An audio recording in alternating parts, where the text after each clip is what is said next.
The tough thing about the economy is when you talk to people about it, like I run into this all the time. Like I tell people that I work on economics education. They're like, I hate the economy. And it's like, well, you're a part of it. Like, sorry, like the coffee that you buy, the microphone that I'm talking into, the computer that I'm staring into, like all of that are components of the economy. And I think it's very similar to how we all know that the mitochondria is the powerhouse of the cell. Like I feel like we should know something about the economy in a similar sense. Like we should know what the Federal Reserve does and why they do what they do, because it has such a big influence on our lives. Welcome to Bankless, where this time we explore the frontier of the economy. We're not talking about the crypto economy today. We're talking about the broader economy. As usual, this is Ryan Sean Adams. I'm here with David Hoffman, and we're here to help you become bankless. The question today, how many of us really understand how the economy works?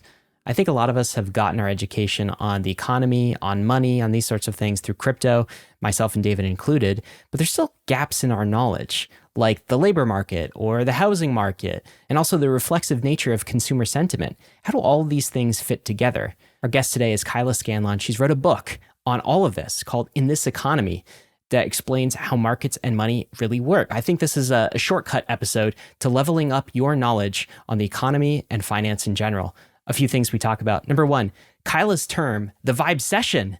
She coined this term. What do vibes have to do with the economy? We talk about that first. And also her mental model for how this all works. She calls it the economic kingdom, how the deciders like the Fed and the government tweak the dials of our economy. We also talk about the housing crisis, wealth inequality, the labor market, energy prices, and how all this ties into the economy. And finally, we end with financial literacy, the superpower, how you can apply what you learn to make your life better and also to help those around you. We've been watching Kyla since she, I think, just started doing some financial skits, some financial jokes about markets and the economy on TikTok. And that ultimately blossomed into just a full-blown career as an educator, but specifically an educator, I think, towards younger generations. I remember when we were starting the Bankless podcast, Ryan, we would frequently talk about how there's just a complete lack of education around money and finance in the world. Like it's not taught in primary school, it's not taught in college. And even people that take business and finance like degrees are still left with like big gaps of knowledge. And Kyla is contributing to like filling those voids that are left in our typical education paths. And she's doing it, meeting people where they are, which is on TikTok, on Instagram, on Twitter. And so she's been extremely successful in just raw education of the masses about things that I think have been neglected in typical educational settings. And so it's pretty cool to have been able to watch Kyla's arc grow and crescendo into this book that we are going to cover a portion of here on the podcast today. Well, let's get right to the episode with Kyla. But before we do, we want to thank the sponsors that made this possible, including our number one recommended crypto exchange and the way to get into the crypto economy, that is KRAKEN. Go create an account. If you want a crypto trading experience backed by world-class security and award-winning support teams, then head over to KRAKEN, one of the longest-standing and most secure crypto platforms in the world. KRAKEN is on a journey to build a more accessible, inclusive, and fair financial system, making it simple and secure for everyone, everywhere, to trade crypto. KRAKEN's intuitive trading tools are designed to grow with you, empowering you to make your first or your 100th trade in just a few clicks. And there's an award-winning client support team available 24/7 to help you along the way, along with a whole range of educational guides, articles, and videos. With products and features like KRAKEN Pro and KRAKEN NFT Marketplace and a seamless app to bring it all together, it's really the perfect place to get your complete crypto experience. So check out the simple, secure, and powerful way for everyone to trade crypto, whether you're a complete beginner or a seasoned pro. Go to kraken.com/bankless to see what crypto can be. Not investment advice. Crypto trading involves risk of loss. Are you launching a token? Is it already live? How are you managing the legal and tax obligations for providing token grants to your team? It's no secret that token management gets complicated. Between learning all the legal language and tax obligations in every country that your team is in, token grant management can feel like an obstacle course, but it doesn't have to. That's where TOKU steps in. TOKU provides practical tools to handle token grants, allowing for effective oversight of token distributions and payroll tax compliance for employees, contractors, advisors, and investors. They also handle tax withholdings through their real-time tax calculations that can be done by TOKU or integrated into any payroll EOR providers in any jurisdiction. addiction. TOKU is a trusted provider of Protocol Labs, DYDX Foundation, Mina Protocol, and many more. Get started for free and make token compensation simple at toku.com/bankless. Have you ever felt that the tools for developing decentralized applications are too restrictive and fail to leverage advancements from traditional software programming? There's a wide range of expressive building blocks beyond conventional smart contracts and Solidity development. Don't waste your time building the basics from scratch, and don't limit the potential of your vision. CARTESI provides powerful and scalable solutions for developers that supercharge app development. With the CARTESI virtual machine, you can run a full Linux OS and access decades of rich code libraries and open source tooling for building in Web3. And with CARTESI's unique rollup framework, you'll get real-world scaling and computation. No more competing for block space. So, if you're a developer looking to push the boundaries of what's possible in Web3, CARTESI is now offering up to $50,000 in grants. Head over to CARTESI's grant application page to apply today. And if you're not a developer, those with staked CTSI can take part in the governance process and vote on whether or not a proposal should be funded. Make sure you're vote ready by staking your CTSI before the votes open. Bankless Nation, Kyla Scanlon is a writer. She's a podcaster. She's an analyst. She's the founder of a financial education company called Bread. She's also a friend of Bankless. I gotta say that. And she's been on the Bankless podcast before. And I would say an all-around brilliant explainer of things that are hard to explain. Like the economy, it's kind of hard to explain, or money.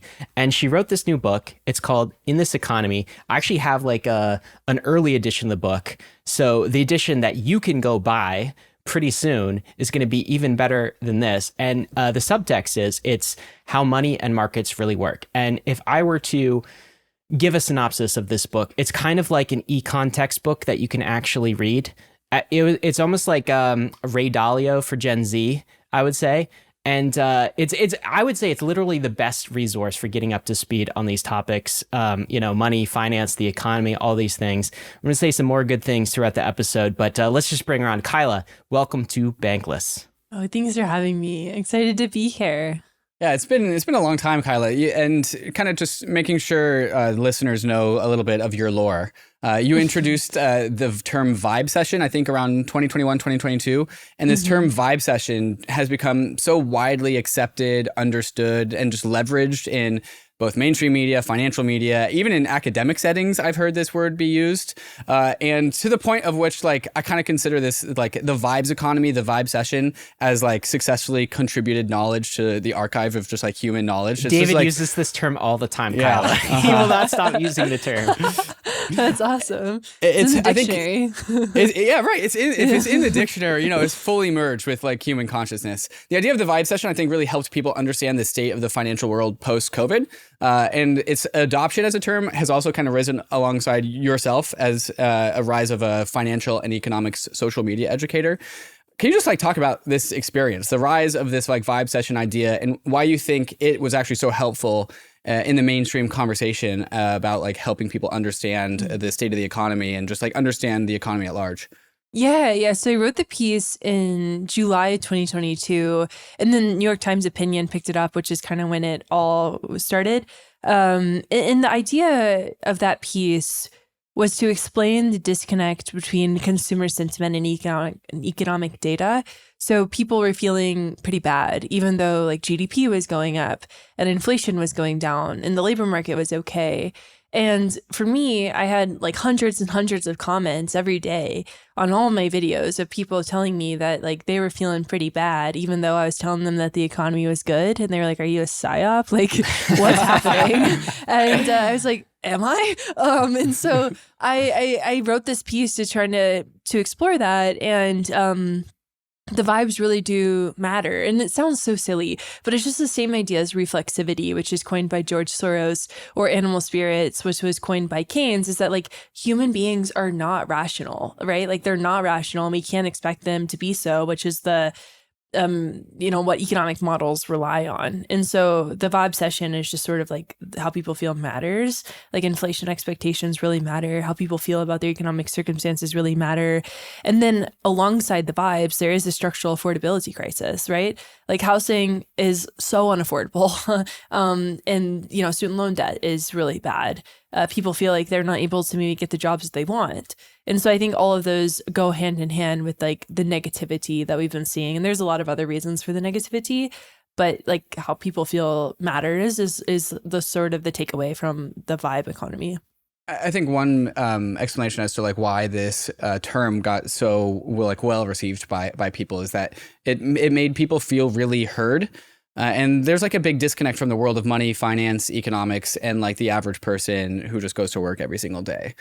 People don't enjoy feeling like a metric. They don't feel like enjoying like being like a number. But the vibe economy, I think also really helped people understand like exactly the relationship between people's like emotional sentiment state and the economy. And I think that this term really helped to bridge those two things. And I'm wondering if that had any sort of influence in like how you wrote this book, why you wrote this book, and the contents of this book. Because I think one theme of the book is connecting vibes to markets. Yeah, no, definitely. I mean, I think I tried to, the way that I describe my work is like a human-centric analysis, because I try to always center people at the forefront of economic analysis, because they can sort of get left behind in some of the economic models. And a lot of researchers have done a great job at this, like Stephanie Stancheva over at Harvard, Isabella Weber, Amherst. And so I think like a lot of people have sort of reconsidered the idea that people are the economy and have put them at the forefront, even like way before I was doing it, right? But yeah, I mean, I think that was the idea of the book is how do you write something that's fun? Like there's 60 illustrations. It's sort of structured with each chapter being a standalone chapter. Like you don't have to read the book in succession. And there's a lot of charts.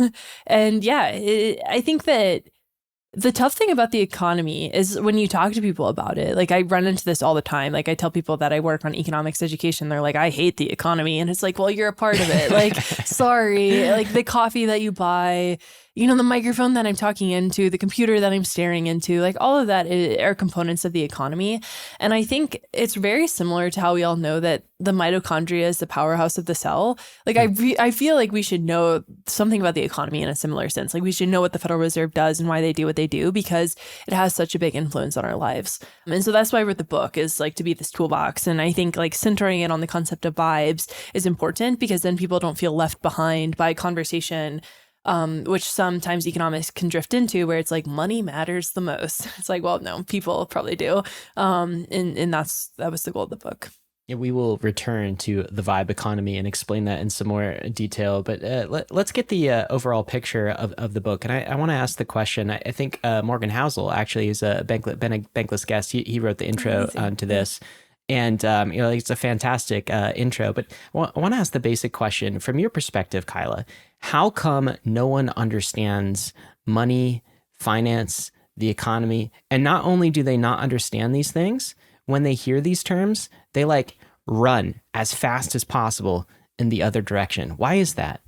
I mean, I think the reason that people run when they hear these terms like money, finance, economy is because it's so personal. Like all of us have a really personal interaction. Like we all have a personal inflation rate. We all have a personal interaction with the economy based on our job, on our income, on our retirement plan, on our healthcare. And so I think that's kind of part of it, is like people want to keep some elements of that a secret.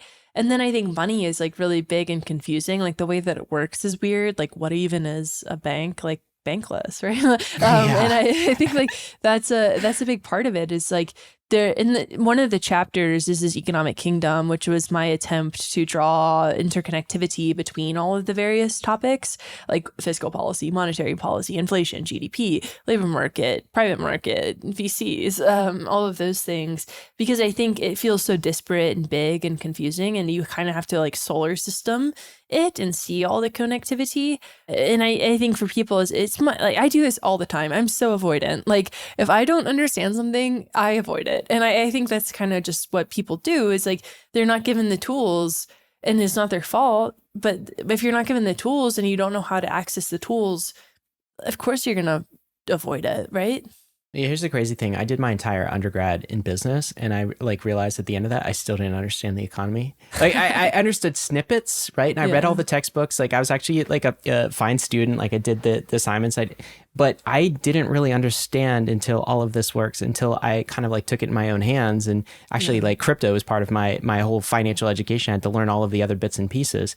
I want to ask you another question. Is some people might still like think if they look at your book or the stuff that you're publishing, okay, so you can help me understand these things, and you're using terms that like I understand, but like, what's the payoff? Why does it even matter if I understand these things? Like, what's the carrot? Like at some level, who cares how the economy works? Can I actually change the outcome? Is there a payoff to actually understanding some of the things that you understand? Yeah. I don't think people need to understand everything as in-depth as I do. I don't think that's necessary. I don't think you need to know like the calculation for owner's equivalent rent that goes into CPI. Just like any industry, right? Like you don't need to know how the launch codes work for the nukes. Like you just got to know that they're there. And I think that's a big part of it. But I think like in order to be an informed citizen and like make good decisions as a voter, to like engage with the labor market, to understand inflation, right? Like understand why your grocery bill is going up and like why it might stabilize. To understand the housing market, you do need to understand the economy. I think that like the way that I always talk about it is that if people understand the economy a little bit better, hopefully they'll make better decisions. And like a lot of better decisions compounding on one another, hopefully would create a better society. And so that's kind of the way that I think about it, is if people have they minimize the cognitive dissonance that comes with interacting with a system that you don't understand how it works, and you're able to make better decisions around that system, the benefits will increase from there. And so I think that's the big thing, is like, it's important to understand, because you are the economy, as like silly as that sounds. It's true. I would add to that. I do think that understanding like finance, understanding the economy, at least at a base level, is just basically a superpower. And if you like don't understand these things, you're almost playing behind. It's almost like playing some board game and you just like don't know how the rules work, and you're just kind of like moving your pieces in a haphazard way. I think some level of base understanding is actually like really important, not only for society, but for individuals, like just to like plan their life and to like get ahead. And at some level, if you don't understand the dials of the system and how it might be like pushed or even rigged in some cases in one direction or another, you are at a complete disadvantage in the board game of life that you're playing. It's something I've realized, even just like concepts like compound interest. Like if you don't understand that, my God, it is difficult to get through as an adult. Let's start here, Kyla, with the actual book. And so you've got this broken into a few different sections. You've got the deciders, where you talk about the people and the institutions, like those that tweak the economic dials. And then you're also talking about the economy, so the metrics, the markets, that kind of thing. And then like what we can do about it. I want to start with that concept that you started with. And I'll show this like for YouTube watchers as well. This is the economic kingdom that Kyla was talking about earlier. Like, first of all, by the way, you do all of your own illustrations, is that right? Oh yeah. Yeah. Okay. Yeah, so that's all my art, my beautiful art. This is great. I love this. So like, can you describe what we are looking at here? This is the economic kingdom illustration. We have, I'll start with my description, some various castles here. We've got the castle of monetary policy. It's a big looking castle. I guess that's where Powell and friends live. We got fiscal policy. We've got the dollar. They're all like certain things like labor market and inflation are sort of connected to monetary policy. We've got roads, we've got bridges, this sort of thing. Can you start with this mental model? Why do you see things as an economic kingdom, and like who are some of the main players here? Yeah, so this is kind of like, do you remember those rugs that you'd play with when you were a kid, of like, you would draw your finger along the road and there'd be like houses on the road? Mm-hmm. You know what I'm talking about? Totally. Totally. Uh-huh. Yeah, so, in your preschool. Right, like when you were a child. That's kind of like how I think about the economy, is like that rug model, where it's like they are all interconnected. And so I tried to do that sort of model here with the economic kingdom. So monetary policy and fiscal policy are like on their own little castle land because they're the policy land. The US dollar interacts with monetary policy. Monetary policy interacts with developed and emerging markets. Monetary policy is shooting a cannon into the labor market and inflation, which are the two levers that monetary policy ends up impacting, the jobs market as well as price stability. And they're using a cannon because they're raising rates, which I explain later on in the book. Inflation impacts the housing market. And so it's just showing like they're in the in the newest version of the book, there's an updated version of the map as well with a little bit more castles. But it's just meant to show the interconnectivity of all these things. There's a crypto castle going into the stock market. Thank you for that, right? by the way. Yeah, you're thanks for creating welcome. crypto Do you castle. like the bright, shiny lights that are going off on it? Yeah, what are these? So on the crypto castle, it looks like we have some signs saying some like stadium money lights. It looks like a stadium. Blockchains. Yeah, we got that stadium. We got the advertising. The SPF arena, the FTX arena, maybe. Yeah, crypto.com arena. But yeah. So this is the idea of the economic kingdom, and it's the intro to the book because I wanted to set a precedent for the connectivity of the economy. Because this is like where I got stuck when I was learning about the economy. I was like, how the heck do all these things interact? Like, is the stock market the economy? Like, what's happening? And so putting it on this map, I wrote this piece, oh my God, back in like 2021, the economic kingdom, I think. And I've always used that as a reference since then. And I thought it would be a good opener to the book, just sort of like setting the stage for connectivity. And the thing is, with like the kingdom itself, you could literally draw like the biggest map in the world and it still wouldn't be big enough for all the moving pieces of the economy. But I tried to be reductive and get it in there. Yeah. Can we start maybe by talking about monetary policy then, that entire kingdom? So give us the 101. What does the Fed actually do? My favorite question. Well, you are a known Fed sim. I read this in your book as well.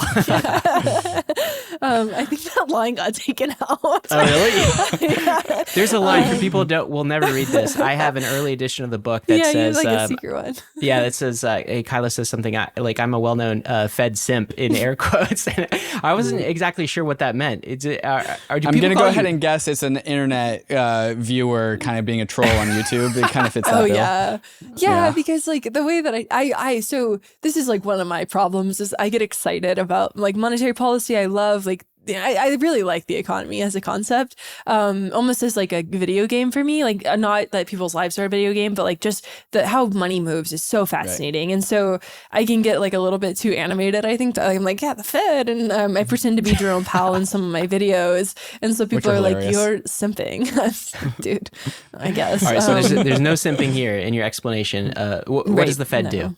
No simping. Yeah. So the Federal Reserve is the monetary policy unit of the United States. So it's pseudo-governmental. So it's not necessarily part of the government, but they do report to Congress.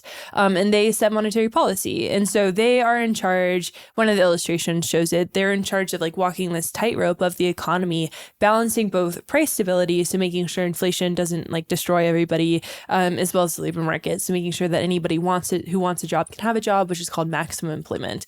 And so they make sure that inflation is around 2% inflation rate. And then maximum employment doesn't really have a target, but like unemployment below 4% is usually like what the Fed wants to accomplish. And the way that they do this is they have a toolkit. So they manage price stability in the labor market through a toolkit, which includes their rates, it includes their balance sheet, and includes forward guidance, as well as a couple other things. But like they raise and lower rates depending on if they want the economy to slow down or speed up. So they would raise rates, which they have been doing for the past several years to slow the economy down, because if you make money more expensive, people are going to spend less of it. Less money going around means the economy slows, means inflation slows. If they wanted to speed things up, which they kind of were doing before the pandemic, they would cut rates. And now that's the conversation that we're having is like, is the Fed going to cut rates? Because if they cut rates, that'll speed things up. Money's easier to get. They get going. Balance sheet is a little bit more complicated, but basically, another tool that they can use. And then they have forward guidance where they'll have these meetings where they'll come out and talk and sort of let people know what they think might happen. And so that's kind of like monetary policy in a very small nutshell. It is a balance of price stability and labor market. Yeah, that the Federal Reserve, who is a governing body headed by Chairman Jerome Powell, as well as 12 bank presidents, ends up deciding on. The FOMC is a subset of that, but yeah, 12 bank presidents. So as a representative of the crypto castle, which is connected through the stock market to the Federal Reserve and monetary policy, I'm wondering if you can kind of like give your take about kind of the groupthink that comes out of the crypto castle as it relates to the Fed. So you have the Bitcoiners who think like the Fed is a corrupt institution. It's 12 white dudes, 12 white people behind closed doors that just like, control the earth. Everyone wants the Fed to cut rates so that they can pump our bags. And overall, like it's a failure of an institution. It's like maybe a grandiose like snapshot of a classic like crypto take about what the Fed is. So maybe you can kind of like audit that take and for just like the meme of like the crypto takes perception of the Fed. Like, how do you feel about that? And how would you actually like rate or grade the institution of the Fed? I mean, I was having a conversation with somebody earlier today, and we were talking about nuance, and like nobody cares about nuance. Everybody wants the hottest take in the world, and I think that crypto and their views on the Fed can end up in that camp a lot of the times. I think that it's important to have the history of the Fed is like it came around like around 1913, and the reason it came around is because we had bank panics. Like we had banks that were issuing their own currencies, like we had wildcat banks, and a lot of regional independent banks. Yeah, and there was bank runs, like nobody's like Silicon Valley Bank, but like way worse. And so there's no insurance. Like, so JP Morgan of JP Morgan Chase was like, whoa. And so he got the Federal Reserve together, and like that's kind of why we have a monetary policy unit, is because markets are good, but like they run away a lot of the times. And so I think it is good to have some guardrails on that in the form of a policy unit. I think my big issue with the Fed is the toolkit. Like right now, they're raising rates in order to battle inflation, but we have a housing crisis, and shelter is like 70% of CPI, the Consumer Price Index, this main measure of inflation. And if you're trying to battle a housing crisis by raising rates, making it harder to build housing, that's not really going to work. Like it's going to only be more inflationary. And so I think that's my big issue with the Fed, and what they're doing is like the tools don't work. It needs to be like targeted more. But they have such a broad hammer that it's tough. And I think too, they have become responsive to the market in some instance. Like the stock market will respond to the color of the tie that Jerome Powell is wearing. And that's tough too. So I think that the crypto people have a point, that maybe like, what does it actually look like to have an institution with tools that can actually address the policies that we're facing, which are usually like supply side solutions, not demand side solutions, like raising or lowering interest rates.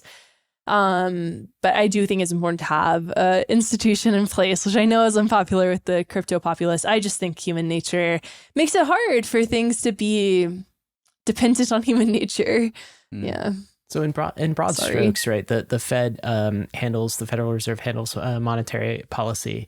And like, how has monetary policy evolved? Because it feels like it's a lot different now than it was like maybe 20 years ago or like 40 years ago. So like, what's the current evolution, and like, why does it need to evolve?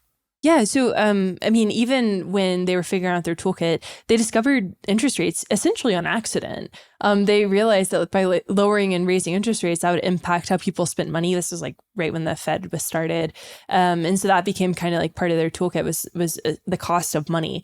But I think like now with Jerome Powell's Federal Reserve, you see a Federal Reserve that talks a lot. You see a Federal Reserve that is constantly giving meetings. Like, I don't even know how many Fed speakers were out this week, but they constantly talk because the markets move so fast now that you have to stay in front of the information circuit. And so for them, like, they can raise and lower interest rates as much as they want, but that really hasn't worked its way through the economy. The balance sheet really hasn't worked its way through the economy. But what the Fed does and says, or what the Fed says specifically, not what they do, really matters. And so I think that's kind of been the evolution of the toolkit, is that we have seen a Fed, like Alan Greenspan, you would kind of get a sense of what his Federal Reserve is going to do based on the size of his briefcase. Like if it was a really thick briefcase, you knew that rates might be moving, but if it was a thin briefcase, you wouldn't. And so I think that's like the big change, is we see a very, very communicative Fed. Okay, so that's the Fed castle in our monetary kingdom here. Let's bring a second castle into play here, and that is the castle of fiscal policy. The neighboring castle. Yeah, the neighboring castle. And these two are kind of like connected, but they're distinct, right? They have their own like kind of like moats. They have their own castle walls. They're just like also separate castles.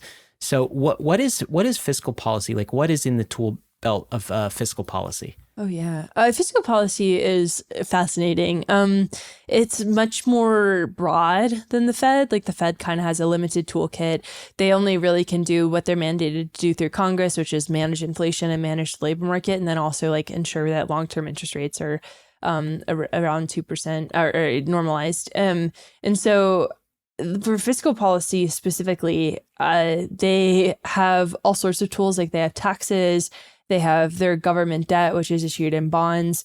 They have different acts that they can do. Yeah, thank you. The government spending, taxation, and borrowing. This is Kyla's illustration here. Just a friendly looking person with a tool belt here. Their toolkit. Yeah. So they can borrow money, which is like their government debt. Then spending that money would be government spending, taxation. So the government makes money through taxes and they make money through borrowing money. And then they, end up spending that money on whatever. And so you saw fiscal policy become really, really big through the pandemic where the government was like, oh gosh, like we got to get our people through this. So you saw the stimulus checks, you saw student loan forgiveness until it was not forgiven anymore. And then you saw rent forbearance, other things like that. The big loans that like businesses were able to partake in. And then you saw now like the CHIPS Act, the IRA, the IIJA. And so the government is really interesting because they can do more targeted policy. Like I interviewed the Deputy Secretary of the Treasury, Wally Adeyemo, who is the Deputy Secretary of the Treasury, about the housing policy of the Treasury and like what they're doing to build more homes. And that's like a whole part of fiscal policy as well. But their main tools on the tool belt are what I listed out there. It's just, it can be applied in so many, because government spending can be applied in so many different directions versus the Fed is rather limited. And so I think that's like kind of the cool thing about fiscal is that it's so broad, but you have to be really careful. And the reason the two castles are connected is that the Fed has been raising rates in order to battle inflation, right? And because they're raising rates, they're making all debt everywhere more expensive to finance, like mortgages, government debt. And so the government is now about to be spending more on interest payments than they are on defense spending. And that's like a sticky situation for the government is like, we don't want to be spending all of our budget, all of our money on interest. And we want to be spending it on policies to help people through things or to help protect the country or to reinvest in American manufacturing. And that's the problem with fiscal policy right now is that it's being capped by money that is expensive. Yeah. Maybe to kind of illustrate the two different roles between fiscal and monetary policy, the way I would articulate this in crypto terms is like, fiscal policy is a lot more like opinionated and like potentially can be more precise and granular and like exact and directional. Like the government is actually kind of picking winners and losers here. Like here's who we're going to tax. Here's who we're going to subsidize. Whereas like monetary policy, the Fed is a little bit more like wholesale, a little bit more blunt, a little bit more neutral. Doesn't pick winners and losers. It just like kind of raises or lowers the temperature for the entire economy as a whole. How do you like those like articulations? Yeah. I think that's a good way to say it. Like, the CHIPS Act was very much focused on semiconductors and like building out U.S. manufacturing in that capacity. The IRA was actually pretty broad, but like, there was like targeted monies towards various things. Same with the IIJA versus, the Fed has such a blunt tool, which is rate hikes. And it's kind of like, this is going to impact everybody versus, more targeted policy. Kyla, we just did an episode with Lynn Alden on something that she calls, and this is not just Lynn speaking, but we've entered an era of fiscal dominance is what she's talking about. And the basic idea here is that like the fiscal side, the fiscal kingdom has a lot more weight than it has previously. And like monetary is less impactful. It's still obviously impactful, but is almost less impactful. It's become kind of like a sideshow with respect to what the economy is going to do. And fiscal is now in charge. And she points to kind of like debt to GDP ratios and other indicators that show that we're entering a new era of fiscal dominance. What's your take on that perspective? I know it's not shared among everyone. What would you say to this fiscal dominance era? Are we in a fiscal dominance era, or like would you disagree? Yeah, I think there's an element of truth to it. I think the tough part for me is like, we all pay taxes to a certain extent. And like, you do want the government to spend money on things because like, that's what a government is meant to do. It's meant to serve the people. And I think like, so there is an expectation that they spend money, but like, I do think fiscal dominance is becoming part of an issue where they're like crowding out is kind of like what it might be called as well. Is like, it's crowding out perhaps private investment. It's making it so there isn't as much opportunity in certain spaces.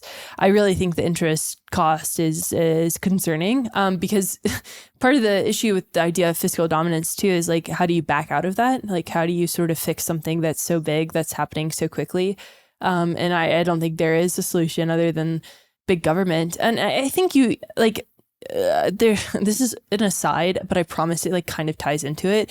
But we're kind of entering a new era of robber barons as well, where you see like some of the tech giants taking some of the same moves that like Andrew Carnegie or Rockefeller or Vanderbilt will, and the government kind of like turning a blind eye. Like you have seen a little bit of crackdown antitrust wise, but this OpenAI case with Scarlett Johansson and, them using her voice is going to set such a precedent for how AI moves. And like, will the government turn a blind eye to that? And will it be like another era of robber barons? Like, is the government doing what it's actually meant to be doing, which is ensuring that the populace is like respected from a corporation and ensuring that like, taxes are taking care of them? Is there a social safety net for them? And I think we have this element of fiscal dominance that maybe isn't ensuring some of the basic things that people would probably want to have met. So that would be my take. If I were to encapsulate maybe your take from that chapter I read, it's just kind of like you don't think that fiscal spending in and of itself is bad. Like, right. So like, takes like, maybe you call these misconceptions like, the government spending is to blame for all inflation, or like government trade deficits are always bad, or just in general, budget deficits are bad. I think it seemed to me your take is more, it depends what they spend on. If they're spending on interest payments, or if they're spending on kind of like, maybe you put entitlements in this category as just like an area of not like as much future investment. When I say that, I might mean like if you massively increase Social Security or something like that, and you're spending on older generations at the cost of like younger generations, then maybe you're not investing in sort of the right things with your fiscal dominance. So whether it's good or bad, it really kind of depends on what the like the fiscal side is actually investing in. Yeah, like is it productive? Is it something that's going to grow the economy long term? I think that's the concern. Like, you think of the barbell of life, and right now we have a crisis on either end where like there's a lot of old people and there's somewhat a lot of young people, specifically babies. And both childcare and elder care is like extraordinarily expensive. Childcare has gone up 32% since 2019. It's like $10,000 a month to put somebody into elder care. And so I think both of those are going to require government intervention. And like both of those can be productive in their own ways, but it is the government spending money on stuff. Like there is going to have to be the government stepping in.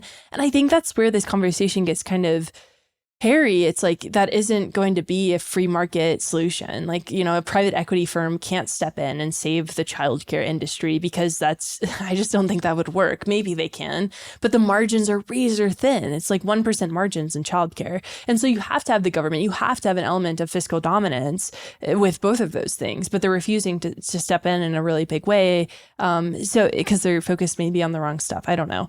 But I would say that that's like another component of the conversation. Maybe we'll talk about more the fiscal side of things when we get to a chapter that you wrote about wealth inequality and like your take there. But let's get to another entire section of like the education that you're providing. So we talked about the economic kingdom and some of the main deciders, which is like the big deciders are monetary policy and Castle, Powell, and the fiscal policy, which is like Castle Congress, Castle President, U.S. government. Let's talk about the economy itself and maybe how it's measured. So most people listening will be familiar with GDP or gross domestic income, some of these measures that they hear so often. We could talk about that. But I actually want to start back to the beginning of this conversation where we talked about vibes itself, because vibes are actually in something that you emphasize. They're also a way to measure the economy. And maybe one way of measuring this is consumer confidence. So I'm not quite sure that encapsulate vibes, but you say things in your book, and you said this before, like vibes are with the economy. And you've got this illustration. It's called the cake of uncertainty. And another illustration is basically how you feel and how everyone else feels. So let's get back into vibes for a minute. How come vibes are the actual economy? And like, how do you even measure vibes? Can you measure them? Oh, yeah. I mean, I think consumer confidence surveys are a good step. And yeah, I would say that's probably like the biggest thing that we have to get a sense. I would also say polls on trust are a good indicator of overall vibes. Like the Harvard Youth Poll came out at the end of April, and there's a massive decline in trust, which means that the vibes probably aren't going to be so good. And consumer confidence was improving. It had quite a negative print for the month of April, mostly because it moved to the web. But still, like, you know, stuff wasn't looking so good. And I think that vibes are the economy in the extent that, like, how people feel matters. How people feel ends up driving how they spend.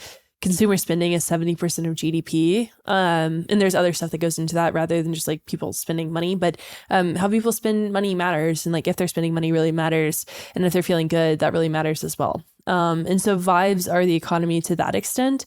But then I think it's a little woo, but like the self-fulfilling prophecy aspect of it too. If people are feeling really bad, they don't take risk, they don't start companies, they don't do things. That can be like a long-term impact of vibes and how it impacts the economy.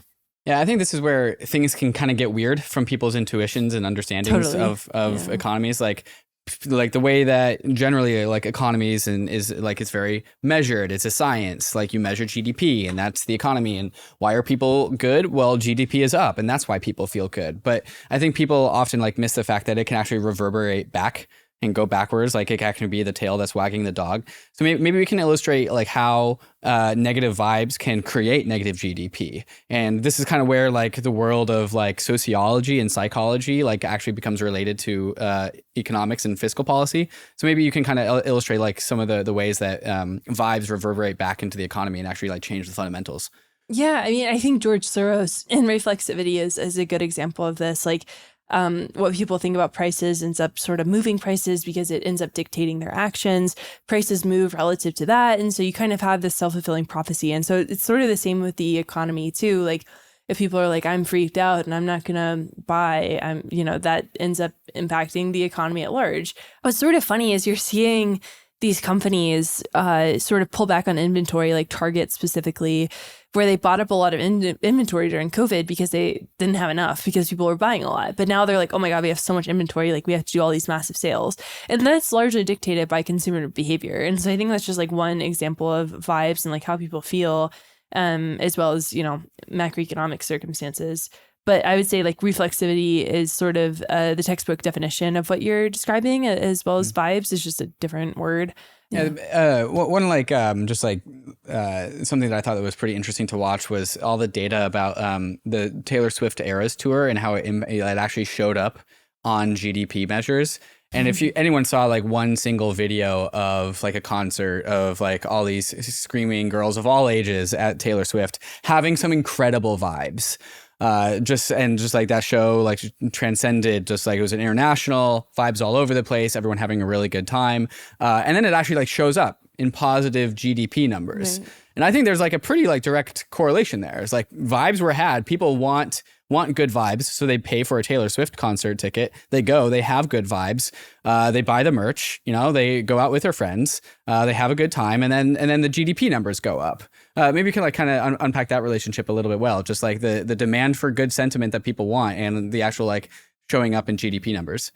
Yeah, it's funny that you mentioned her because a couple of people have mentioned that Taylor Swift should be like a Fed economic tool. Like we should release her when the economy needs stimulation because she was a little bit inflationary.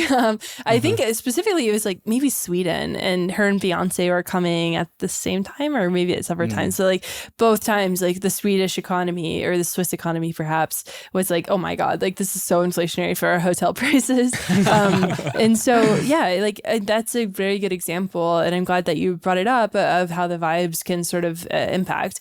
I think for her, like she's an interesting case study of culture, like religion and what people are seeking from the things that they consume. But yeah, people spent like $1,300 on the whole experience. People built special outfits. Like there was a museum that put together a Taylor Swift exhibit and they had their best day in 60 years because of that. And so if people like really are excited about something, they're going to find a way to spend money on it. And then that will show up in the economic numbers because they're spending money and they're feeling good about it. And they're going to invest in this service, which is Taylor Swift and her concerts. And so I think that was like such a huge economic boon. She's in Europe now and people are flying to Europe to go see her. Another economic boom. And that's like, we saw people shift from spending on goods to spending on services. And Taylor Swift is just one example of that. But it's kind of like the post-COVID YOLO economy is what some are calling it, where people want to consume experiences. And that's very good for the economy because when you consume an experience, you consume a restaurant, you consume a hotel, you consume clothes, you consume transportation. So it's an all-encompassing thing versus just buying a shirt. Well, you introduce yourself as like somebody who explains markets and economies from like a very humanist standpoint in the introduction of this episode. And the takeaway that I kind of have from this is like, this is a really good case study of like Taylor Swift, for example, or just anyone with talent who like has a show that people buy tickets for and like do consumption as a result of. Like there's some lesson there about like individual agency and the ability to like increase the GDP of their local environment. And like Taylor Swift is kind of like the archetype of this. Like she did it for the entire world. But like one of the like vibes that I get from your content is like individual ownership and responsibility about like how to change one's like local state of being. And like the lesson I think from there is like in like one person can improve the economy. Like look what Taylor Swift did. Now, not everyone has to be Taylor Swift, but I think it does illustrate the power that one has to influence the economy in like their local regional area. Yeah, I wrote a piece on this recently. I've been like really into the idea of trust lately. That's been like my post-book endeavor is figuring out why we hate each other. And it was just fun. But agency is a big part of that, I think. Like there's sort of a decline of agency. We've seen it since 2020. Gene Twenge, who wrote iGen, documented it. People feel like they don't have the capabilities or the tools to make the decisions that they want to. So they end up stuck, which is kind of the opposite of what you would expect, especially for you all, like in a crypto, internet era. But yeah, I mean, I think the big thing that I've sort of come to as I've been wondering, it's very easy to like go on a podcast and be like, look at all the things that are wrong with the economy. Oh, who's going to fix it? And then like, but to actually think about the solutions is more challenging. But I do think you're right that it does boil down to the individual and what an individual can do, because we all cannot go and make policy. We can all vote, right? But like there's some really fuzzy parts to actually making changes in the economy. And it oftentimes boils down to reinvesting in your local community, like planting a garden or volunteering at the library, making sure the library exists. Like things like that is kind of what we have to do. I went to this art exhibit like a weekend ago, and I went to the 1700s exhibit, and the whole time they were talking about in the art, they were talking about reason versus emotion. And I think it's very similar to like the vibes discussion around the economy is like, there are the rational aspects of this, like, yes, invest in your community. Yes, do this and that. But then there's the more emotional side where, what do you do when things feel impossible? And it's still important to understand those things and to give yourself the tools that you need to try and fix them on the local level. Mm-hmm. I think one thing I've at least appreciated, I think both me and Ryan have like a love-hate relationship with crypto Twitter. But one thing I've appreciated with crypto Twitter is the vibes are like so salient. Like when people feel good, everything on that platform. It's like when prices are up, like vibes are good, the memes are good, and just everyone's having a good time. When prices go down and they continue to go down, then like things get really nasty. And it's like a very easy thing to feel once you're on crypto Twitter a lot. You have this idea in your book called markets as vibe reflectors. And like I said, the crypto has this like full, like totally naked. It's so easy to understand like people's sentiment in crypto because like it changes on a whim as a result of like the very volatile crypto markets. But maybe you can unpack the whole like markets as vibe reflectors take. Yeah. Yeah. I mean, I think it's exactly what you're saying is the markets do end up reflecting how people feel about the circumstances, crypto specifically, like, prone to speculation in some pockets. But I think that's the big thing is, GameStop just went up again at time of recording on May 21st, now it's back down. But like last week, it was up crazy because Roaring Kitty tweeted like 50 memes.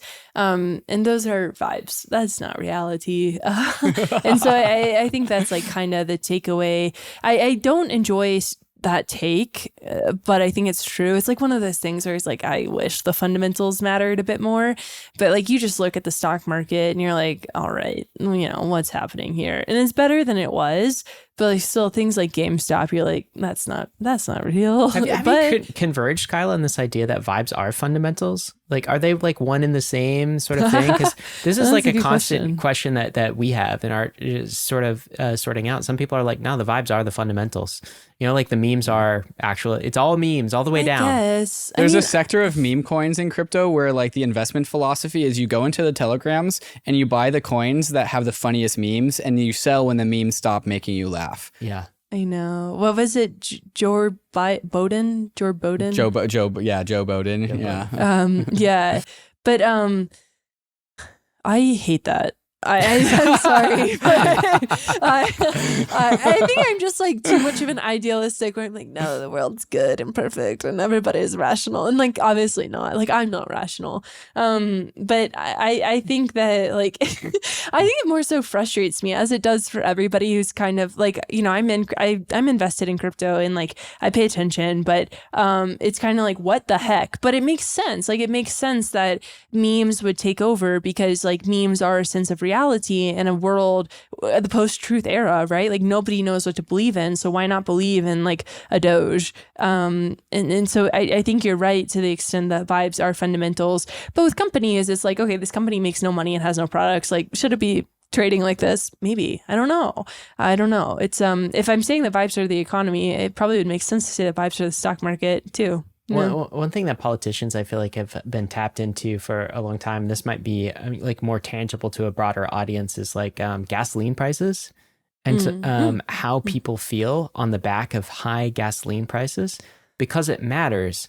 And also, I feel like it matters maybe more than it fundamentally should, because gas prices are just so visible. And for some reason, everyone talks about it. It's like small talk. It's like one of the categories of like, you talk about the weather and you also somehow, for whatever reason, talk about like the price of gas. And I don't know, I'm not in like the gas price talking subculture, but like there's people I know just are always talking like about the price of gas. And when gas, gasoline price at the pump went up like above like, I don't know, $8, something like this in place in California, like there's memes and just like all sorts of things about it. Is the price of gas another example of like the vibe economy and how this works? And have politicians kind of figured this one out? So there's a newsletter called The Briefing Book, which is very good. And they wrote this piece called The Bad News Bias in Gasoline Price Coverage.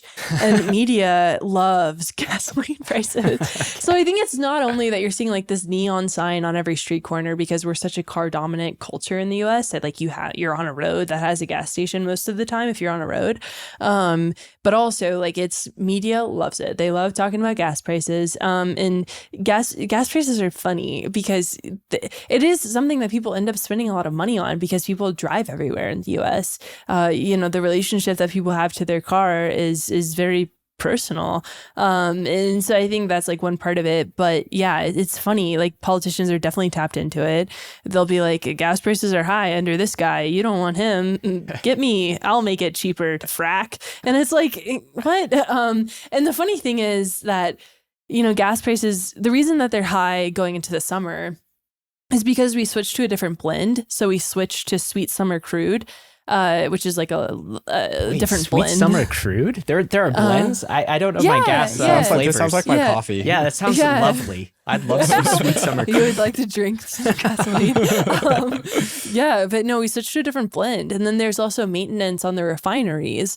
So gas prices, and also people travel more. And so the gas stations are like, raise those prices because demand goes up. And so there are like actual reasons that gas gets more expensive at certain times of the year. there. But like, explaining, we're switching to a different blend. Like, that's not as exciting as being like, no, the politics, right? And so it's totally a political talking point, and it's a media talking point as well. New projects are coming online to the MANTLE Layer 2 every single week. Why is this happening? Maybe it's because MANTLE has been on the frontier of Layer 2 design architecture since it first started building MANTLE DA, powered by technology from EigenDA. Maybe it's because users are coming onto the MANTLE Layer 2 to capture some of the highest yields available in DeFi, and to automatically receive the points and tokens being accrued by the $3 billion MANTLE treasury in the MANTLE reward station. Maybe it's because the MANTLE team is one of the most helpful teams to build with, giving you grants, liquidity support, and venture partners to help bootstrap your MANTLE application. Maybe it's all of these reasons all put together. So if you're a dev and you want to build on one of the best foundations in crypto, or you're a user looking to claim some ownership on MANTLE's DeFi apps, click the link in the show notes to getting started with MANTLE. CELO is the mobile-first EVM-compatible carbon-negative blockchain built for the real world, driving real-world use cases like mobile payments and mobile DeFi. And with Opera MiniPay as one of the fastest-growing Web3 wallets, CELO is seeing a meteoric rise with over 300 million transactions and 1.5 million monthly active addresses. And now, CELO is looking to come home to Ethereum as a Layer 2. Optimism, Polygon, Matter Labs, and ARBITRUM have all thrown their hats in the ring for the CELO Layer 2 to build upon their stacks. Why the competition? The CELO Layer 2 will bring huge advantages like a decentralized sequencer, off-chain data availability secured by Ethereum validators, and one-block finality. What does that all mean for you? With CELO Layer 2, gas fees will stay low, and you can even pay for gas natively using ERC20 tokens, sending crypto to phone numbers across wallets using Social Connect. But CELO is a community-governed protocol. This means that CELO needs you to weigh in and make your voice heard. Join the conversation in the CELO forums, follow CELO on Twitter, and visit celo.org to shape the future of Ethereum. ARBITRUM is the leading Ethereum scaling solution that is home to hundreds of decentralized applications. ARBITRUM's technology allows you to interact with Ethereum at scale with low fees and faster transactions. ARBITRUM has the leading DeFi ecosystem, strong infrastructure options, flourishing NFTs, and is quickly becoming the Web3 gaming hub. Explore the ecosystem at portal.arbitrum.io. Are you looking to permissionlessly launch your own Arbitrum Orbit chain? Arbitrum Orbit allows anyone to utilize Arbitrum's secure scaling technology to build your own Orbit chain, giving you access to interoperable, customizable permissions with dedicated throughput. Whether you're a developer, an enterprise, or a user, Arbitrum Orbit lets you take your project to new heights. All of these technologies leverage the security and decentralization of Ethereum. Experience Web3 development the way it was always meant to be: secure, fast, cheap, and friction-free. Visit arbitrum.io and get your journey started in one of the largest Ethereum communities. But this also gets into how the deciders, back to kind of like fiscal and monetary deciders, actually, like, they're not dumb. They know that vibes drive the economy, right? And they have some influence over the vibes, right? So you talk about price at the pump. Well, there can be fiscal policies that tap into the petroleum reserves, right, and get more of that sweet summer crude, and bring price at the pump down. There's certainly Powell, which is like, I don't know if like the central banker of the U.S., like Jerome Powell, he's like the chief vibe officer of the economy, it feels like sometimes. And this is why people pay attention to like, the Fed chair's briefcase and like what they're wearing and like the tone that they use in a given FOMC meeting, all of these things. Presidents certainly set vibes as well, like how optimistic they are, how visionary they are versus like how maybe pessimistic they are. So I guess maybe the general question is, what's the role of the deciders in setting the vibe? Is it really bottom up? Is it really decentralized where kind of like the people get to decide? Or do the deciders themselves sort of influence the vibes? And are they aware of how much influence they might have? Yeah, no, the deciders definitely influence the vibes. People respond to what they hear. And I think there's like two components, right? Like what Jerome Powell says, the color of his tie, whatever, what the president says, what the, communications office of the president says, how the media translates all that. Like if you have a negative word in a media headline, the click-through rate increases by 2.3%. If you have a positive word, it decreases by 1.9%. And so there's an incentive in the business model to spread negativity. And I think that's a big component of the vibes as well, is that people consume headlines. Like there is a statistic that the average American spends 5 minutes a month on news websites. So they're just consuming headlines, like, for a couple seconds every day, just consuming some headlines, which is fine, sort of. But I think that's like where the vibes are set, is through the translation of policy. And right now, just because of the business model of media, the translation is largely negative. And not to be like media bad, but I do think that's true. Yeah. Your vibe session term that, like I said, got just merged into everyone's brains pretty well, just because it felt like it filled like a niche of understanding in people about why they feel bad. I'm wondering what your perspective is on like what the actual role of the decision makers are in making vibes good. So it's like there's an affordability crisis, as you said, like food is more expensive, houses are more expensive. Like these are things that are on Maslow's hierarchy of needs. Yet they're not all of the economy. And so policymakers, decision makers, they have to look at all the economy. But then also a lot of people are feeling really bad because of food and housing. And so I'm wondering, like, what role do you think bad vibes ought to play a role in the inputs into decision makers? I mean, I think that it's been, Jerome Powell has been asked about consumer sentiment before. He's like, people are like, what's up, dude? Like, why are people feeling bad? And he's like, I don't know. And then he points to like structural affordability. And so I think like you can't, I'm trying to figure out how to say this best, but like, you can't lie to people. We do have a structural affordability crisis. And I think what people crave now more than ever, and what crypto does a relatively good job with actually, is like transparency. Like people really want people to lay it straight. Like I think everyone's really sick of being advertised to, of being lied to. And so I think that's the responsibility of policymakers, is to translate these really complex things as simply as possible and tell people like what actually is going on rather than speaking around it. And that might like impact the vibes short term negatively. But I think right now, in order to establish like long term good vibes, we have to rebuild trust in a major way. And that'll come through transparency. And so I do think, like, I don't think that policymakers should get up there and be like, things are great, everybody, because people aren't stupid. Like everybody kind of has a sense of what's happening. And I think it's a disservice to the public to not speak to that. Kyla, I want to ask you what your perspective on the housing market is right now, because it's not, we can't tokenize houses yet. Actually, David tried that in a previous company. It's a little bit of that, but not very much. Yeah. So we don't often talk about the housing market on Bankless, right? But it's a very important market and something you give a lot of focus to, I think, in your content, and certainly in the book. So do we have a housing crisis right now? If yes, like, how would you describe it? Like, what does the average person, what do Bankless listeners need to know about the housing market, like how it works and what the problems are? Yes, we do have a housing crisis because people cannot find a place where they want to live cheaply. And like home prices have skyrocketed. In 2020 to 2021, they far outpaced wages. Like home prices went up by $55,000, I think, which is like higher than the median wage. And so like, it's like, whoa, what's happening? And it's so many different components. Like it's number one is the history of housing. Like homes were never meant to be this speculative investment. The return on housing from like 1870 to 1970 or so was 0.06%. But now we expect this like massive return on our home. And part of the problem is that if you look at the chart of the distribution of financial assets from the Federal Reserve, the bottom 50%, all of their wealth is tied into their house. And so the American dream is this idea that you'll get a house and that house will be your nest egg. And that's what you're going to like make all your money on. You're going to sell it when you're old and then, you're going to die or whatever. But that like, that's not working out how people thought it would. Because number one, people can't get into homes. And so going back to that chart though, if you look at the top 10%, all of their wealth is in equity ownership and stocks. And so like number one, there's a lesson there that maybe homes shouldn't be a speculative investment. If people want to make a lot of money, it should be exposure to markets as well as things like ESOPs, employee stock option programs, or owning a small business.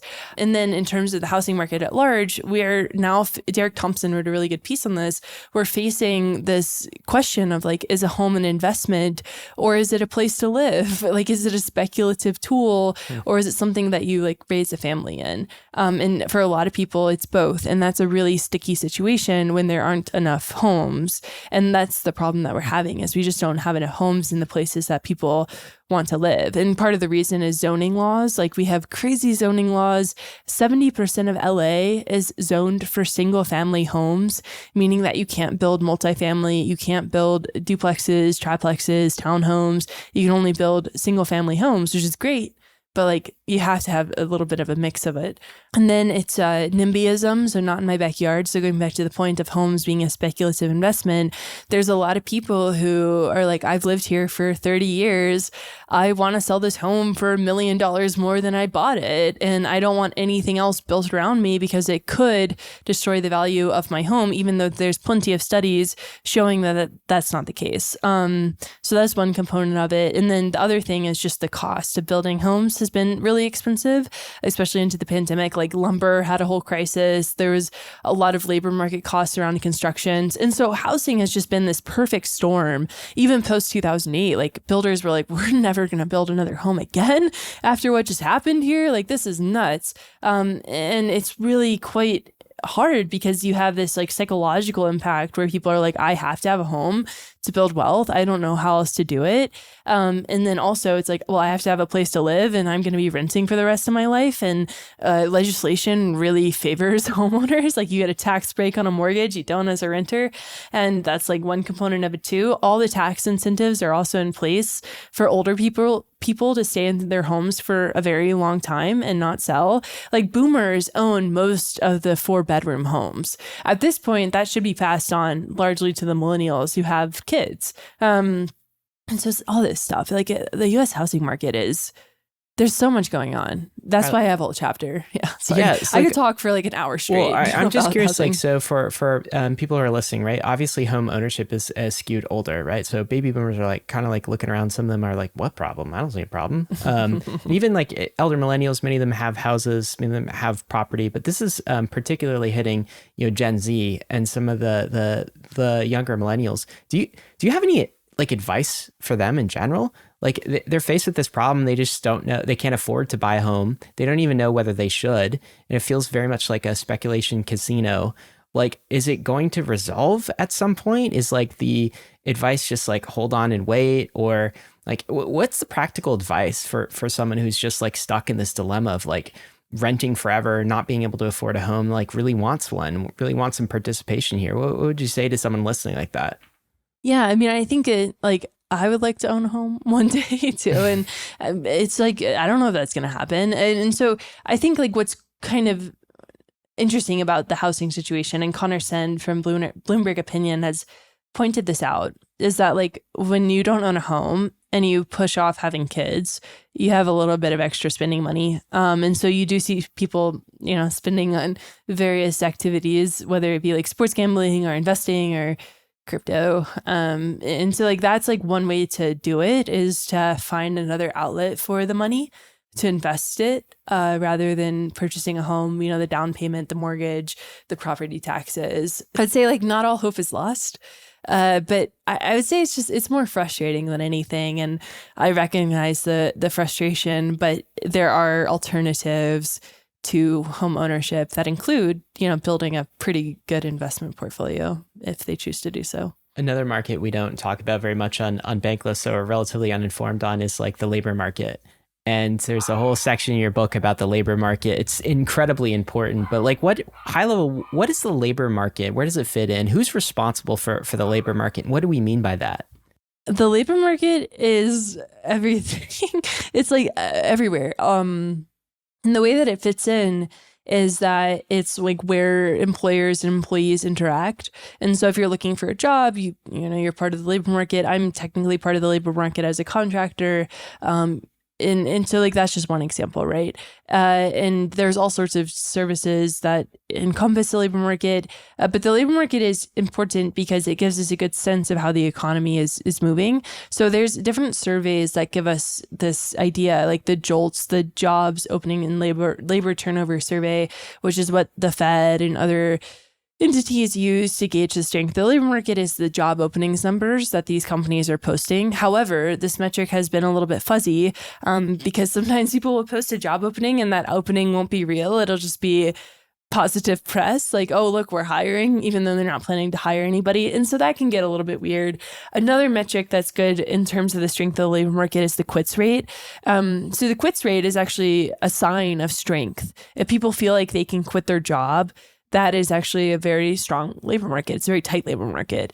And so for the Fed, the way that they would want the labor market to be in an economy that they're trying to slow down would be a looser labor market, like a higher unemployment metric, versus an economy that they want to speed up. They would want to see a tighter labor market over time. But yeah, it's really just like how people interact to get a job. It's income, it's taxes, it's how most people get healthcare. In the U.S. specifically. And so, yeah, it's an incredibly important market to pay attention to. But because of the metrics, it can be a little bit fuzzy to figure out what's happening because JOLTS isn't very good. Quits can be weird. And yeah, it's a very interesting market, but there's a lot of nuance to the numbers. I would imagine the labor market is very tightly coupled to vibes. I think you define the labor market as for everyone who wants a job, they can get a job. But I think maybe what's missing from that definition is the type of job that people want. And so like, I have worked jobs in my past that I do not want to return to. Maybe it's a rite of passage of people's like first job out of like college what, or something David? like that. What were your worst jobs? Well, okay. I was proud of the fact that I worked at this mental health agency with kids between the 13 and 18 for 2 years, but I would never ever want to return there. My gosh. Yeah. So social work, and glad I did it, but just like my vibes were going to be bad if I stayed there for too long. And so like there's a relationship between like, can you get a job is the first thing, but then can you get the job that you want? And do you feel fulfilled in that? And all of these like variables, I think, relate to vibes probably very strongly. And so like, how does the vibes element play into the idea of like a labor force and a strong labor market? Yeah, I mean, I think that's like the thing that we're kind of seeing now is that there's rolling recessions in tech and finance. And so like for tech and finance people, specifically on Twitter, if you say the labor market is good, people will be like, no, it's not, because for them, it's not. Mm-hmm. But for healthcare and hospitality, it's great. It's a really good labor market. And so like that's kind of the problem with sort of painting a broad brushstroke over things is that like some components of it are doing very well. Tech and finance overhired during the pandemic. Like a lot of tech companies had jobs that unfortunately maybe didn't make sense for the long term, but they hired for. And that's tough to back out of. And so that's kind of like what we're seeing in some aspects of the labor market now is a normalization, but that doesn't feel very good at all. And so that's why the vibes can be off is like people are like, I got this cool job and now it's gone and this really sucks. And it does because we don't have a great social safety net. So if you lose your job, it's really quite scary. Speaking from experience, it's scary. Mm-hmm. And yeah, so I would say that's like part of the vibe part of the labor market. What about some of the intergenerational tensions here? How do you describe the generations are interacting with one another? Is it like sort of worse for one generation or one segment of the age demographic versus another, or is it just like who's feeling the bad vibes right now and like who's feeling the good vibes based on age? I think all of the demographics have similar issues. Like there's been a lot of good pieces talking about ageism, like certain people past a certain age struggling to get hired or being like given the golden let go or something, like the soft goodbye. And so I think that's the hard part for older groups. And then I wrote this piece for Fast Company around this time last year around how Gen Z was thinking about the labor market. Because it is like a completely different environment. You can't really rely on your employer how you used to be able to. It used to be that you would work somewhere for 40 years, and that would be your job. But now there's no pension, there's not really that same job security. And so I think younger people are thinking about the labor market much more differently than how older people would. And a lot of corporations are like, well, why wouldn't you sell your soul to me? Like, I give you money. And people are like, oh my God. I also think there's the rise of entrepreneurship. Like, you all are a really good example of that, like striking out on your own, crypto enabling a lot of that.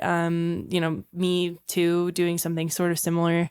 People now have the internet, which enables anybody to sort of do their own thing. And I think a lot of young people have taken advantage of that. The gig economy has sort of died.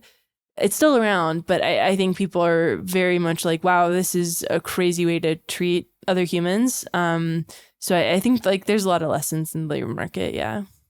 Growing up, my financial and markets literacy was basically at zero.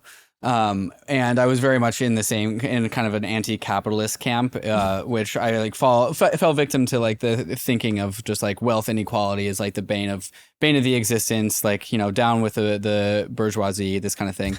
But like also at the same time, like the wealth inequality is like a huge drag on vibes. Like, it doesn't really matter that we're living in some of the best times in human history ever, where like people in poverty in America still can watch some of the best entertainment on Netflix that we've ever had. But that doesn't really matter when like you can kind of look over the fence at your like neighbor with a Ferrari, or like, billionaires tweeting on Twitter about their shenanigans, because like the gap between the rich and the poor will always still make people feel bad. How would you say the variable of wealth inequality is impacting the whole structure of the economic kingdom that you've illustrated? Oh, it's huge. Have you heard of the Las Vegas tunnels? No, I haven't. Okay, so there's a group of homeless people that'll live underneath Caesar's Palace. There's a very good documentary on it, but like it's kind of interesting because you have these people like living in a tunnel because the water is cleaner. You can plug into Caesar's pretty easy. And above them is like billionaires just walking around and gambling and like all this opulence. Wow. And I think that's like it's not even a metaphor. It's like the economy, right? Yeah. It's like these, you have people living in tunnels, and above them is, a billionaire's footprint. And I would say like wealth inequality is a huge part of it. There's a statistic that talks about like the top 400 people in the US. They used to be 2% of US GDP, and now they're like 17%. So we have seen a lot of wealth concentration at the top. And like there's all sorts of tax policies in place too. Like the inheritance tax that we have basically does not exist.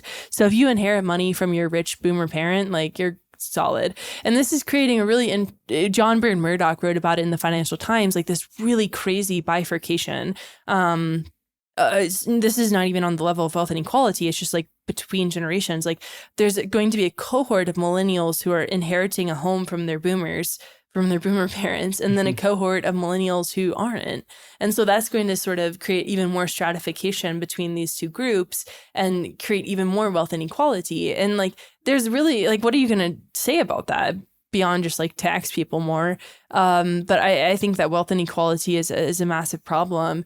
And it's so sad. Like I love the United States and I love living here, but it's such a bummer because we have so much wealth, but like not a lot of prosperity. Upward mobility, Stephanie Stancheva, researcher at Harvard, has documented upward mobility has declined. It's harder to get to where you would want to go just because of the concentration of wealth amongst the top. There's all sorts of political incentives to take away benefits for the bottom, even though it's kind of like we probably should help these people. Like they need help. It's tough. Yeah. Is this kind of like a drag, would you say, on the economy in general? Or is just this sort of like a distribution type of like problem set? Or is like, I guess, some folks that we've talked to feel very strongly like wealth inequality like turns into social political problems. This is kind of like a Ray Dalio type of concept. It's just basically, it just spills over into turmoil, like revolution, this type of thing, which creates kind of a negative sum type of game, and this is how it affects society overall. But like, what do you see as the effect of wealth inequality to the economic kingdom? Oh yeah, I mean, I think it is a huge drag, both economically and, socioculturally. There's an Einstein quote that talks about, I can't do it justice because I can't remember the whole thing, but essentially it's this idea of like how many kids are stuck in cornfields not having access to the education that he had. Like how many geniuses do we have stuck in the middle of nowhere because they couldn't get out? And I think that's really true. And like the internet helps with all that, but like wealth inequality traps so much intelligence and it traps so much brilliance because people are just stuck. And I think that's so sad. And it's obviously a drag on the economy because like if we had a better ladder out of poverty for people, who knows what we could accomplish, right? And I think it's always been hard to get out of poverty, obviously, but I think now it's difficult. It's just like things are so expensive. Student loans are very high unless you get a certain amount of scholarships. I think that people maybe are not willing to take on as much risk as they used to be able to. There's sort of like the decline of the internal locus of control and a focus on the external locus of control, like pushing blame to everything outside rather than knowing on the inside that you can take certain actions.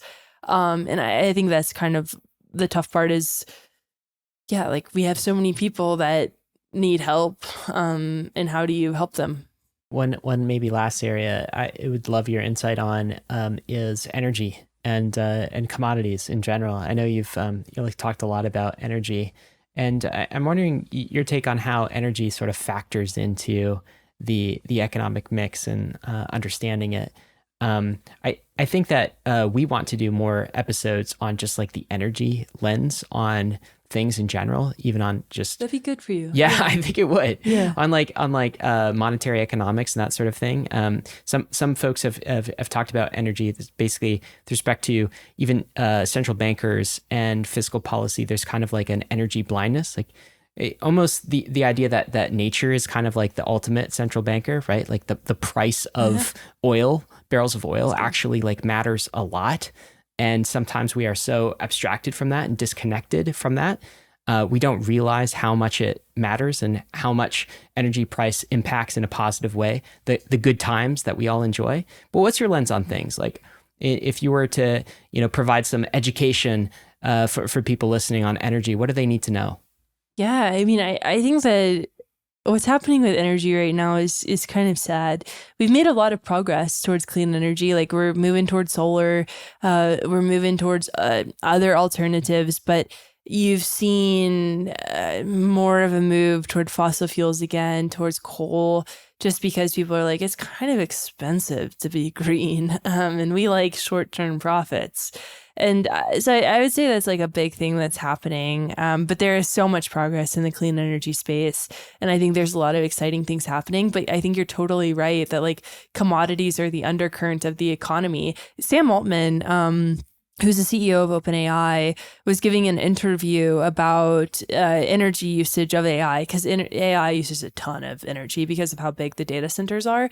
And he was like, yeah, we're probably going to need nuclear power soon. Like we're going to need to figure this out.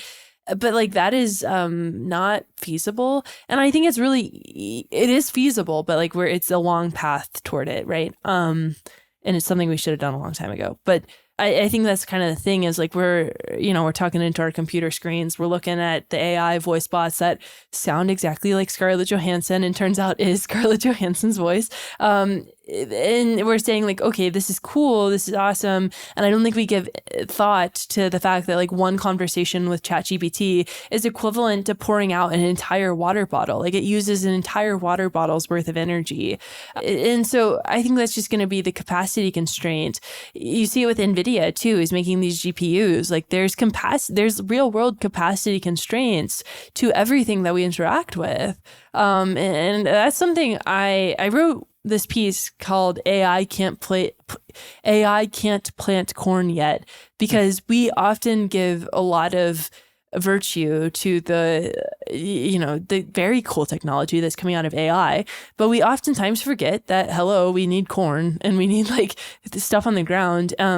The Wall Street Journal published this piece called Gen Z is the Tool Belt Generation, talking about how Gen Z is returning to trades. And I think this is sort of a tangent. I do this all the time. Like, I'm like, it's sort of related to what we're talking about, but it's like a tangent to the energy conversation. But I do think like Gen Z being the Tool Belt Generation, a focus on energy, a focus on clean energy specifically is going to be so important for the next decade. And it'll be the key to economic growth because we can't grow the way that we are right now. I mean, we can, but like we won't be here in 15 years. Kyla, this has been so good, and I think we've only got a taste of the excellent resource, this book that you've written. Maybe to kind of close things out, let's start talking about application. It's sort of like let's say those listening and people in general become more financially, economically literate. Now it's a question of like, what do we do with this knowledge, and how do we prepare? So you've got a chapter that talks about some of the metrics to pay attention to, and I think maybe this is one lens of your book is once you understand how all of these like just the basics of how these dials work and how the economic kingdom, the various castles interact with one another, then you can like interpret things that are happening in the news or in your life and like take some action, make a better decision on the back of that. And all of these like better decisions, financial and life decisions that you make over time, those will compound into like a better life for you, right? Whether it's like your career, what you do there, or how you budget, or what you invest in, or some of the major purchases you make. So maybe let's talk about some of the metrics to watch and like what people can do with them once they have this base level of financial literacy. So something like interest rates, okay? What do you do when they're high? What do you do when they're low? Like, how do you pay attention to interest rates? Yeah. I mean, I think interest rates are a really good metrics to pay attention to because they ultimately determine borrowing costs for most things. And so if they're low, it's probably a good time to, if you're looking to buy a house, to pay attention to a mortgage and home prices and see if that's a place that you want to go into. High interest rates are maybe a good time to pay attention to bonds, various stocks as well that would do well in a high rate environment. So like there's all sorts of investment opportunities that come along with interest rates, as well as life decisions like purchasing a home or taking out a big loan for maybe starting a new business.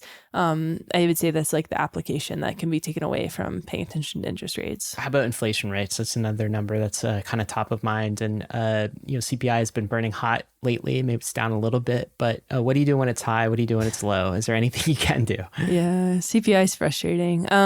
Inflation is frustrating. I mean, here it's like one thing I talk about in the book is sort of your personal inflation rate. So having a sense of what you're spending money on. Maybe it's if something that you're spending money on, like beef went up crazy amounts, eggs went up crazy amounts. Like maybe you don't eat beef and eggs. You eat turkey or chicken for a couple weeks just because those are rather expensive. So it's kind of like paying attention to those things. That's a little bit in the weeds. But